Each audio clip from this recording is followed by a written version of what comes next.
इधर आ जाइए। रामायण में युद्ध हुआ राम और रावण के बीच में।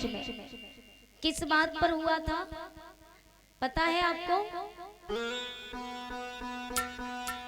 सीता का हरण क्यों हुआ और युद्ध क्यों हुआ राम और रावण के बीच, मालूम है? रामायण तो सभी जानते हैं ना।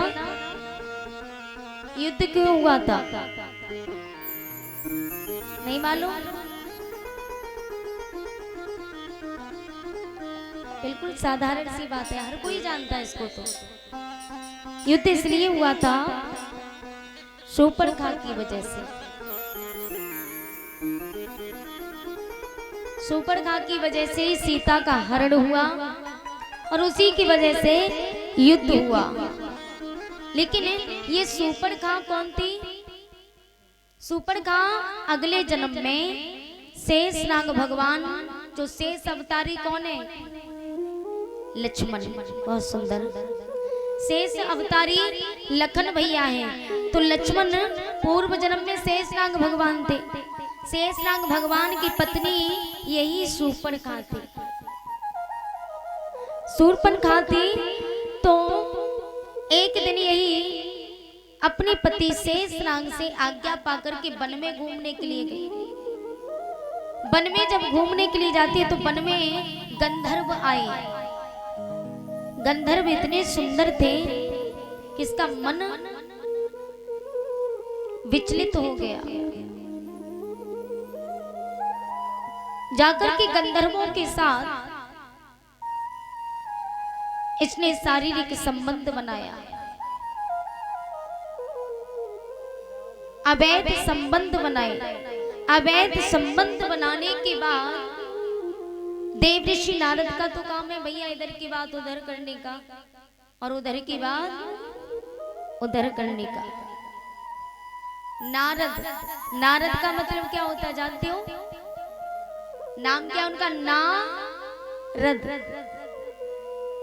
जो कभी भी कोई बात रद्द ना होने वाली, उनके कहे हुए मुख से कोई भी बात कभी ना रद्द हो, वो नारद कहलाते हैं। और उनकी कई बात तो कभी रद्द होती ही नहीं है। नारद जी ने जाकर के शेषनाग भगवान से कहा कि प्रभु आप यहाँ बैठे हो लेकिन आपकी पत्नी ने गंधर्वों के साथ अवैध संबंध बनाए। शेषनाग भगवान को क्रोध आ गया और शेषनाग भगवान ने उसी समय प्रण किया, यदि ये मेरे पास आएगी तो मैं इसकी नाक काट दूंगा। अब यही बात नारद जी ने शेषनाग भगवान की पत्नी को बताया, यदि तुम अपने पति के सामने जाओगी तो तुम्हारे पति तुम्हारी नाक काट देंगे। उसने कहा कि मैं कुरूप होने से तो अच्छा कि मैं अपने प्राण त्याग दूं। तो उसने अपने शरीर में आग लगा करके अपने आप को नष्ट कर दिया, प्राण त्याग दिए। शेषनाग भगवान क्रोध में आ गए। उसी समय उन्होंने प्रण किया कि इस जन्म में तो मैंने तेरी नाक नहीं काट पाई, लेकिन अगले जन्म में मैं तेरी नाक ही नहीं बल्कि नाक और कान दोनों ही काट दूंगा। इसलिए लखन भैया ने शूर्पणखा के नाक कान दोनों काट दिए। और जैसे नाक कान दोनों काटे तो ये शूर्पणखा दौड़ी दौड़ी किसके पास गई महाराज? रावण के पास। रावण से जाकर के क्या कहा? भैया उसने राम लक्ष्मण ने मेरे नाक कान काट दिए। तो जानते हो रावण ने क्या कहा? रावण एकदम से क्रोध में खड़ा हो गया और रावण ने कहा क्यों काटी? उसकी इतनी हिम्मत, आग लगा दूंगा। इतनी बात रावण ने कही कि उसकी इतनी हिम्मत, जो मेरी बहन की नाक कान काट दिए, आग लगा दूंगा। लेकिन इसी जगह यदि रावण शूर्पणखा से दो शब्द पूछता तो ना सीता का हरण होता और ना ही ये युद्ध होता। कौन सी बात? रावण दो बातें पूछता। कहता अपनी बहन शूर्पणखा से पहला सवाल कि तेरी नाक कान क्यों काटे, तू वहां करने क्या गई। एक ये हो गया कि नाक कान क्यों काटे, क्या बजाती, और आखिर तू वहां राम लक्ष्मण के पास करने क्या गई। और दूसरा सवाल ये, दूसरा सवाल कौन सा, दूसरा सवाल ये रावण पूछता कि एक बार मुझे राम से पूछने दो कि गलती किसकी है। तो प्यारे ये युद्ध नहीं होता, ना सीता का हरण होता, लेकिन कहते ना कि एक सिक्के के दो पहलू होते, एक सिक्के के दो पहलू होते और दोनों तरफ की बात जाननी चाहिए, क्योंकि कभी कभी पूरा सिक्का ही खोटा निकल जाता है। प्यारे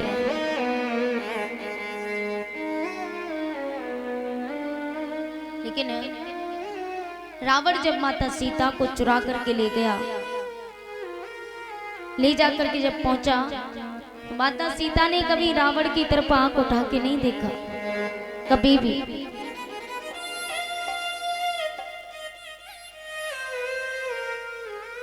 जिस समय रावण उदास था,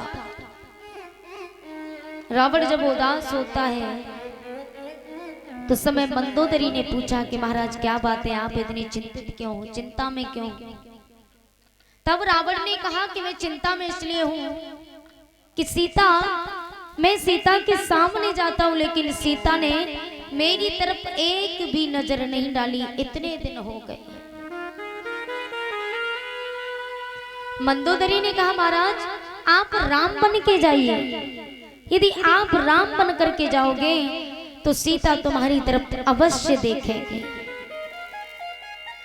तो रावण ने कहा कि ऐसा तो मैं कई बार कर चुका हूं। मंदोदरी ने कहा तो क्या सीता ने आपकी तरफ देखा। तो रावण कहता है कि जब जब मैं राम बन करके गया तब तब मुझे सीता दिखी ही नहीं, क्योंकि जब मैं राम बन के गया तो सीता मुझे कभी अपनी बहन और अपनी बेटी की नजर में ही दिखाई दी, पत्नी के रूप में कभी दिखाई ही नहीं दी। इसलिए प्यारे आप यदि अपने अंदर राम को ढूंढोगे ना, अपने अंदर राम को बिठा लोगे तो प्रत्येक संसार की बहन बेटी आपको अपनी बहन बेटी की नजर में दिखाई देगी। और आप अपने अंदर बिठाए हुए हो रावण को, तो पराई स्त्री भी अपनी स्त्री के रूप में दिखाई देती। और आजकल प्रत्येक के अंदर रावण बैठा होता है।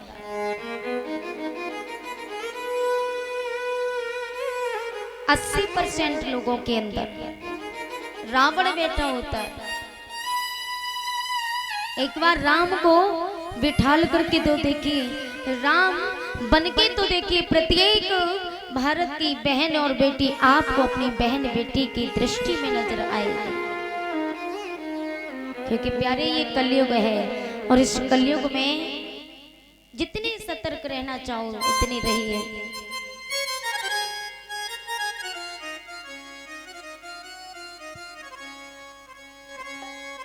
क्योंकि कहा है कि कलयुग ये कैसी उल्टी, कि कलयुग ये कैसी उल्टी और गंगा बहा रहा है, माता पिता को बेटा ठोकर लगा रहा है, कि माता पिता को बेटा ठोकर लगा रहा, कि कलयुग ये कैसी उल्टी, कलयुग ये कैसी उल्टी और गंगा बहा रहा है। और माता पिता को बेटा ठोकर लगा रहा है। माता पिता को बेटा ठोकर लगा रहा है। माता पिता को बेटा ठोकर लगा रहा है। माता पिता को बेटा ठोकर लगा रहा है।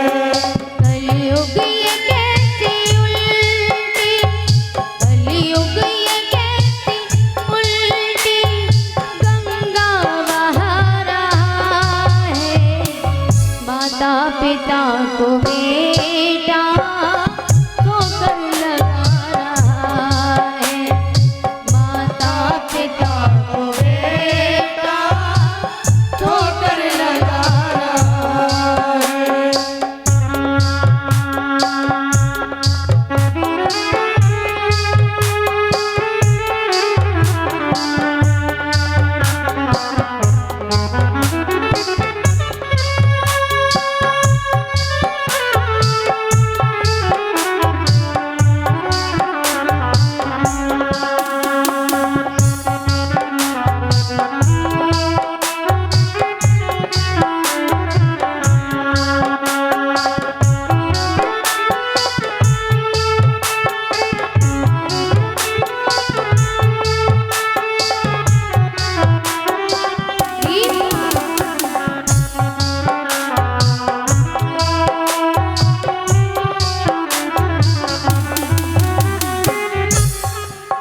वो पहले था एक रावण और एक ही थी सीता। पहले था एक रावण और एक ही थी सीता। वो पहले था एक रावण और एक ही थी सीता। पहले था एक रावण और एक ही थी सीता। लेकिन प्यारे इस कलयुग में अब हर गली में रावण, अब हर गली में रावण सीता चुरा रहा है। माता पिता को बेटा ठोकर लगा रहा है। माता पिता को बेटा ठोकर लगा रहा है।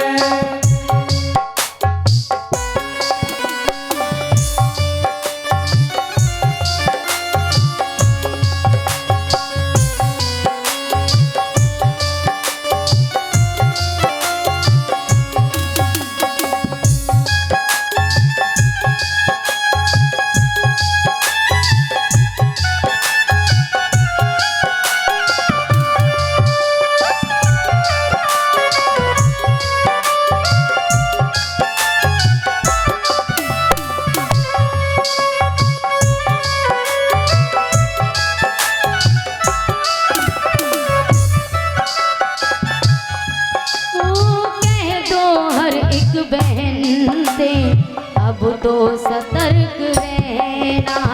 कह दो हर एक बहन से अब तो सतर्क रहना। कह दो हर एक बहन से अब तो सतर्क रहना। कह दो हर एक बहन से अब तो सतर्क रहना। क्यों? पापी भी अब यहाँ पर, पापी भी अब यहाँ पर अरे राखी बना रहा है। माता पिता को बेटा ठोकर लगा रहा है। माता पिता को बेटा ठोकर लगा रहा है। कलयुग ये कैसी उल्टी, कलयुग ये कैसी उल्टी। श्री राधे आवाज बोल लो। कलयुग ये कैसी उल्टी, कलयुग ये कैसी उल्टी गंगा बहा रहा है। माता पिता को बेटा ठोकर लगा रहा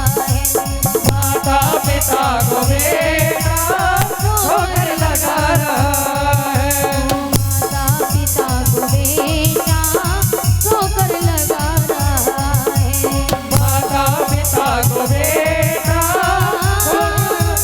ठोकर लगा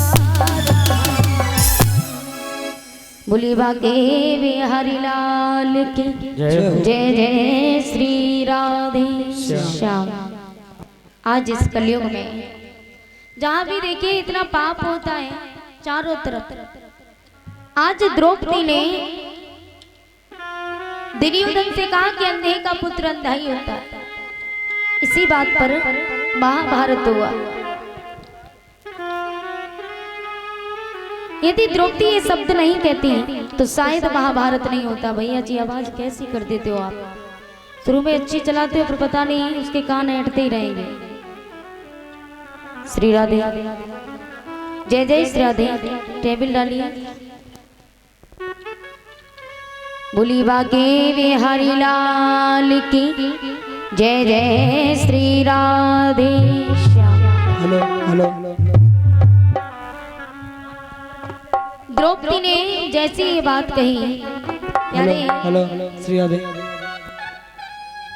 ये जो हमारी जीभ है ना, अकेली एक जीभ है जिसके अंदर एक भी हड्डी नहीं है, मांस की होती है जीभ, जिसके अंदर एक भी हड्डी नहीं, और 32 पहरेदारों के बीच में रहती है। 32 पहरेदार कौन से हैं बताइए? दांत। अकेली एक जीभ 32 पहरेदारों के बीच में रहती है, फिर भी इतना चलती है, कैंची की तरह कच कच चलती रहेगी। और इसको डर भी है, यदि 32 पहरेदारों के बीच में आऊंगी तो काटी जाऊं। इसको इस बात का डर भी है, लेकिन फिर भी इतना चलती है बहुत, जब तक झगड़ा न करवा दे तब तक चलती रहेगी।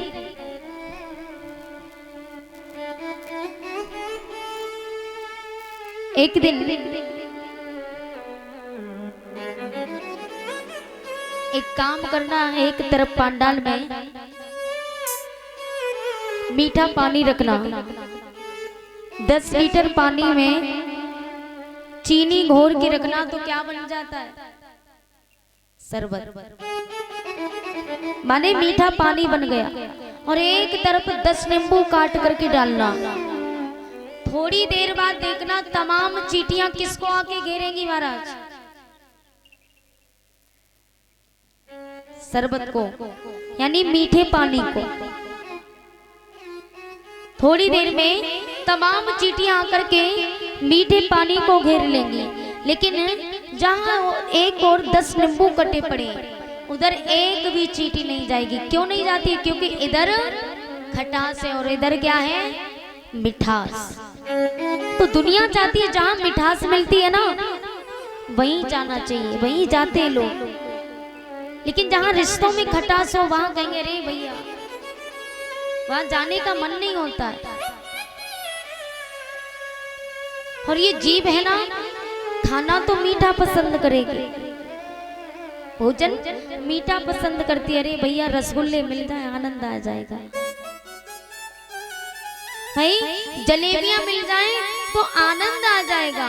तो ये जीभ स्वाद लेना तो बहुत अच्छी तरह से जानती है, खाना तो मीठा पसंद करेगी, लेकिन बोलती हमेशा कड़वा है, हमेशा तीखा बोलती है, हमेशा खटास फैलाती है। नहीं, जिसका नमक खाते उसकी तो बजानी चाहिए कि नहीं? लेकिन ये जीभ है, खाएगी मीठा लेकिन बोलेगी कड़वा। एक दिन एक कुम्हार था, वो कुम्हार घड़े का काम करता था, घड़ा बनाता था। घड़े बनाने का काम था। एक दिन क्या हुआ, एक दिन उस कुम्हार ने मिट्टी लेकर के, थोड़ी सी मिट्टी लेके चिलम बनाई, और वो चिलम बना करके, चिलम बनाने के बाद उसने उसी मिट्टी की चिलम बिगाड़ने के बाद सुराही बनाना प्रारंभ कर दिया। जैसी सुराही बनाई तो उसी समय मिट्टी जोर जोर से हंसने लगी। कुमार ने कहा तू क्यों हंसी? मिट्टी ने कहा रे भैया, अभी अभी तुम मुझे चिलम बना रहे थे, लेकिन सुराही क्यों बनाने लगे? बोले मेरी मर्जी, मैं जो बनाऊं। मिट्टी से आवाज आई कि भैया तुझे खुशी हो या ना हो, लेकिन आज मैं बहुत खुश हूँ। कुमार ने कहा तू क्यों खुश है? बोले मैं इसलिए खुश हूँ कि अभी जो तुम मुझे चिलम बना रहे थे, यदि तुम मुझे चिलम बनाते तो मैं खुद भी सुलगती और दूसरों को भी सुलगाती, लेकिन अब तुमने जो मुझे सुराही बनाया है ना, मैं खुद भी शीतल रहूंगी और दूसरों को भी शीतल रखूंगी। इस बात पर कुम्हार बड़ा प्रसन्न हुआ। प्यारे, नमक और चीनी दोनों दिखने में एक समान होते हैं, दोनों का रूप रंग भी एक समान होता है और दोनों ही जल में बड़ी आसानी से घुल भी जाते हैं। नमक और चीनी दिखने में दोनों एक समान, दोनों का रंग रूप एक समान और दोनों बड़ी आसानी से जल में घुल भी जाते हैं, लेकिन दोनों के गुण एक दूसरे से बिल्कुल भिन्न हैं, बिल्कुल विपरीत हैं। जहाँ एक और नमक पानी में घुलने के पश्चात उसके स्वाद को और भी खारा बना देता है, और इधर चीनी जल में घुलने के पश्चात उसके स्वाद को और भी अधिक मीठा बना देती है। इसलिए प्यारे, इसी प्रकार जीवन में हम अनेकों मनुष्यों से घुलते मिलते रहते हैं, कुछ नमक की भांति और कुछ चीनी की भांति। कुछ नमक की भांति खारापन बढ़ा देते तो कुछ चीनी की भांति उसकी मिठास को और भी ज्यादा बढ़ा देते। इसीलिए प्यारे, व्यक्ति के रूप रंग को नहीं बल्कि उनके गुणों को महत्व दीजिए, उनके गुणों को महत्व देना चाहिए, क्योंकि कब किस मोड़ पर कौन मिल जाए ये पता नहीं।